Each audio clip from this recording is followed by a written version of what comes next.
Mentirinha, não, não, não, é de Deus meu coração. Nome feio também não, minha boca já tem dono. Eu lembrei dessa musiquinha agora por causa do tema que a gente vai tratar hoje.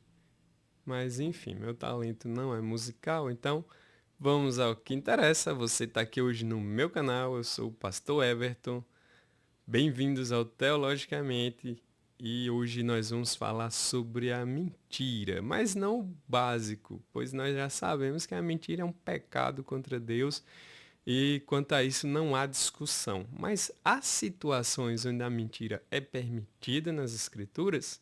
Enfim, fique comigo. Se você é novo no canal, aproveita, já se inscreva, ajuda o canal a crescer, compartilhe os nossos conteúdos, assista os outros vídeos, aproveita e faça o canal ficar mais conhecido aí com seus familiares e amigos. Mas enfim, vamos falar desse assunto que é um tanto polêmico, vamos dizer assim, e que traz algumas discussões importantes aí para nós. Então, a gente acaba falando do absolutismo graduado, que é justamente essa abordagem ética que vai mostrar que existem mandamentos morais absolutos. Isso quer dizer que Deus é santo, ele deixa claro para nós, por exemplo, o caso da mentira que a gente está tratando aqui, que a mentira é pecado, isso é indiscutível. A escritura é muito clara com relação a isso. Mas também existem situações extremas onde você vai ter uma hierarquia de valores, ou seja, você vai ter um bem maior entre outros bens aí, e a gente vai falar de algumas figuras aqui importantes para nossa discussão, para nosso pensamento.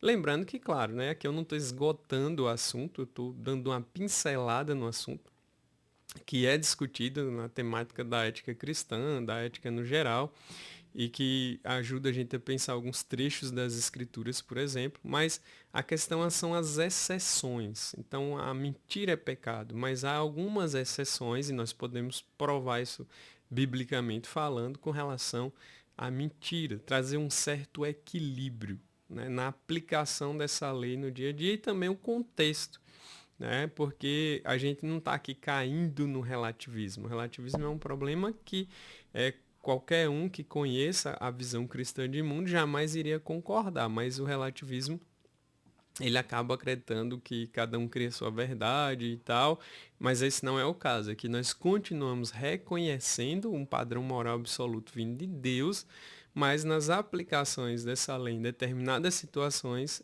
elas podem ser relativizadas dentro dessa proteção aí. Então, a lei moral de Deus, que se resume ali nos 10 mandamentos, é um reflexo do caráter do próprio Deus. Isso é algo que basicamente todos os teólogos ortodoxos concordam. Então, vai ser imutável, ela não pode ser acrescentada, mas a aplicação desses mandamentos em determinadas situações vão necessitar que a gente tenha um certo discernimento, a Bíblia e o próprio Deus, ele não despreza a complexidade da vida. Ele nos criou como seres complexos, a vida é complexa e mesmo com a mancha do pecado na criação, continua tendo aí várias situações onde as coisas não são tão preto e branco, vamos dizer assim.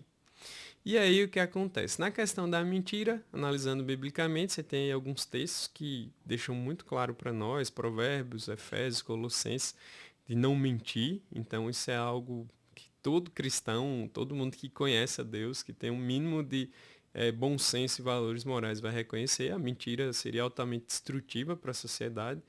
Ela é ruim e ela é algo ligado ao próprio diabo, que seria aí o pai da mentira. Então ela acaba não tendo nada a ver com Deus, com a verdade de Deus, e a gente precisa pensar nessa situação. E aí o que acontece? Nós vamos ter exemplos bíblicos que nos levam a essa discussão. Então, por exemplo, o primeiro caso é o das parteiras hebreias lá em Êxodo 1, onde elas vão mentir para o faraó com relação ao nascimento dos meninos hebreus, mas elas vão ser elogiadas por Deus depois, abençoadas por Deus inclusive. Então é um caso clássico de uma situação onde a mentira é permitida ali nas escrituras. Esse é algo que geralmente quem lê o texto se depara logo com essa questão. A gente também vai ter o caso de Raabe lá em Josué 2, que ela vai esconder os espias israelitas, vai mentir para proteger a vida daqueles homens, e a fé dessa mulher vai ser elogiada, inclusive lá em Hebreus 11:31. Então, é mais outra situação onde nós vemos a mentira sendo utilizada de forma positiva. E é importante a gente frisar aqui. Claro que assim, alguns autores, como a gente vai ver o Rod, ele não usa a palavra mentira para essas situações específicas. Ele usa mais a palavra mentira para questão de você enganar intencionalmente alguém sem uma justificativa. Aí é uma situação completamente diferente. Mas aqui nós estamos vendo casos onde o engano está ligado a um bem maior, protegendo ali vidas que fazem parte de algo que é sagrado e importante. E tem o caso de Samuel também, em 1 Samuel, onde Deus vai instruir Samuel a dizer que ele estava em Belém para oferecer sacrifício, ocultando a missão dele de ungir Davi como rei. É um caso que o próprio Deus vai indicar Samuel fazer isso. Mais uma vez entrando nesse caso que a gente está discutindo aqui. E aí vem as perspectivas, tem pensadores. Então a perspectiva reformada, né, que vem da teologia reformada, que traz essa visão, ela está enraizada em Agostinho, que é um grande filósofo aí, né, cristão. E ele vai falar de situações, em situações conflitantes, a gente tem que escolher o bem maior. Aqui não é a questão de escolher o mal menor, mas é a questão de escolher o bem maior. Isso muda tudo. Então, entre essa questão de você preservar a verdade, que é um bem, e preservar a vida, que é outro bem, a preservação da vida se constitui em um bem maior, que se sobrepõe aí. Então, a gente deve se importar mais com o valor da vida do que com a questão da verdade simplesmente. E é por isso que Agostinho coloca nessas categorias aí. Ele já tratava dessas questões éticas já desde aquele período. Aí vem Charles Rod, também teólogo conhecido. Ele vai trazer a ideia do princípio no qual a obrigação maior absorve a menor, é inabalável. Então você vê que é bem parecido. E esses autores, eles, vamos dizer assim, eles fundamentam essa perspectiva do absolutismo gradual na ética cristã. Então, o Rod ele vai também trazer essa ideia, aí uma obrigação maior que absorve a menor. E tem Kierkegaard, filósofo famoso, né, existencialista e filósofo cristão, que tem muitos insights interessantes aí no seu pensamento. Ele vai trazer essa ideia de que em situações excepcionais, ações que parecem imorais, elas podem ser justificadas se forem realizadas por obediência a um chamado superior. E aí ele vai usar como exemplo o caso de Abraão, né, quando ele tem a sua fé testada e é ali direcionado a sacrificar o próprio filho. Deus faz um teste com Abraão e ele vai. Você vê que Abraão, ele não questiona simplesmente, ele obedece a Deus, então há ali um chamado superior. Então o Kierkegaard coloca essas situações excepcionais, né, situações aparentemente imorais, mas por uma ordem do próprio Deus, elas, vamos dizer assim, são justificadas. Então por isso que eu estou frisando o tempo todo que quando a gente fala dessas exceções com relação à mentira, não é que aqui está abrindo uma brecha para o pecado ou para você fazer da mentira algo normal, porque na nossa cultura a gente sabe, é normal. As pessoas acham que mentir é coisa mais natural, todo mundo mente, aquela coisa. Mas ela é um pecado. Só que a gente precisa estudar esses casos específicos porque podemos nos deparar com eles em algumas situações. Né? No caso, como a gente está frisando bem aqui, a proteção da vida. Então, o Kierkegaard, ele deixa claro aí nessas situações excepcionais, situações extremas, não é o comum, não é o cotidiano, não é o que vai acontecer sempre, mas quando acontecerem, essa é a posição que nós devemos tomar com relação à questão entre falar a verdade e preservar uma vida. Então é muito importante a gente pensar nisso, né, por conta da visão bíblica. Então com isso a gente percebe que a gente não pode só estudar a coisa seca, a lei de Deus, mas a gente tem que orar pedindo discernimento, sabedoria a Deus, aí entra também o auxílio do próprio Espírito Santo nesse processo, para que a gente saiba como conduzir determinadas situações ou como lidar com dilemas éticos como esse, né? E claro, a gente pode discutir vários aqui, há vários temas importantes.